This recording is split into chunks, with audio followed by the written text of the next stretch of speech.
Isang maganda at mapagpalang araw sa ating mga munting Kalingap viewers dyan. Kalingap Edu, paninindigan si Bridget kahit anong mangyari. At eto pa guys, si Beyonce hindi matanggap ang naging kapalit niya kay Kuya Edu at ito ma ay si Bridget.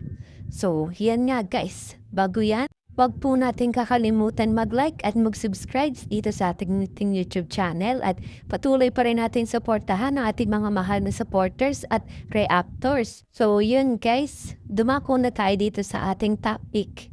Ito nga si Kalingap Edu.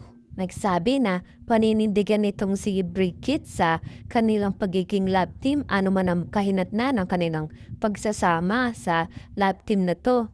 Dahil nga itong si Kalingap Edu ay napapalapit na dito kay Bridget. Marahil nga ay sa sobrang kabaitan at gandang taglay nito ay hindi rin talaga maiwasan ni Kalingap Edu ang mahulog dito kay Bridget. At maski kahit sino siguro na i-love team dito kay Bridget ay talaga namang mahuhulog at talagang mai-inlove sa taglay nitong ganda at kabaitan.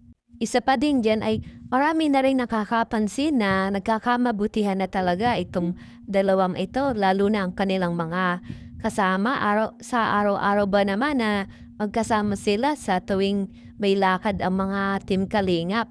Pansin-pansin din talaga ang pagiging sweet nitong si Kalingap Edu kay Bridget. At sa inyong palagay guys, ito ba ay deserve ni Bridget ang ating Kuya Edu na mapalapit at magkaroon ng love team talaga sa kanilang dalawa? Palagay ko naman ay wala akong nakikitang mali kung sila ay magkatuluyan dahil aray namang si Bridget ay talaga namang deserve din ang magkaroon ng love team na katulad ni Papa Eds na mapag-alaga at mapag-intindi sa kanyang nagiging partner. Bukod pa dyan ay hindi na rin talaga maikakaila dahil sila nga ay laging sweet sa isa't isa sa tuwing sila ay magkasama. Dahil nga sa mga nangyayaring iyan ay nakikita at napapanood ni Beyonce itong mga videos na ina-upload ng mga Team Kalingap at ng iba pang mga supporters nitong dalawa. At dahil dyan ay nagdudulot ito ng matinding galit at selos sa kanya dahil nga ito ay hindi niya matanggap na may bago na itong si Kalingap Edu. Para sa akin ay hindi niya na dapat ito pinagseselosan dahil wala naman siyang karapatan. Unang-una ay siya naman ang may kasalanan kung bakit natigil ang kanilang love team dalawa. Yung palagay guys, ito ba ay karapat dapat pa na pagselosan ni Beyonce ang ating Bridget? Dahil lang dito kay Papa Edu.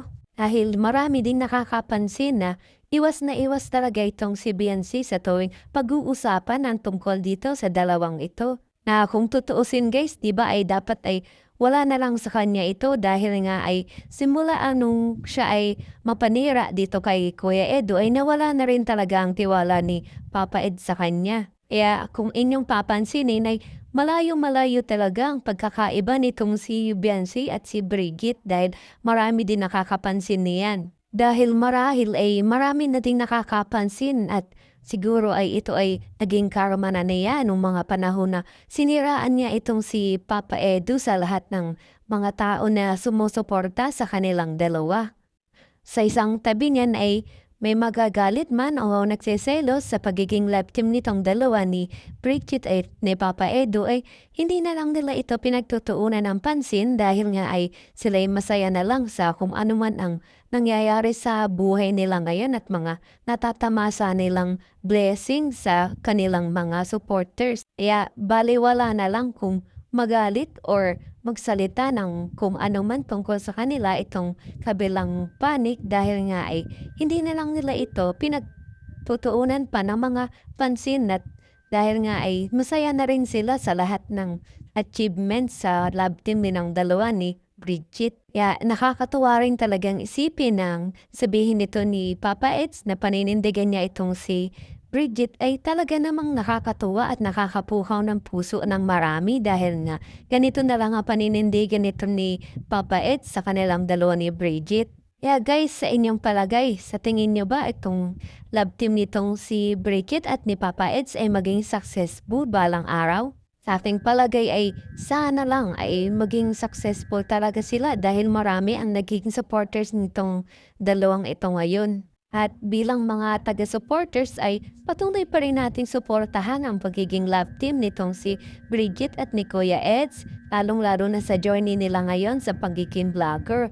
Suportahan at mahalin natin ng higit pa sa pagiging love team nila noon ni Beyonce itong si Kuya Eds at saka ni Bridget.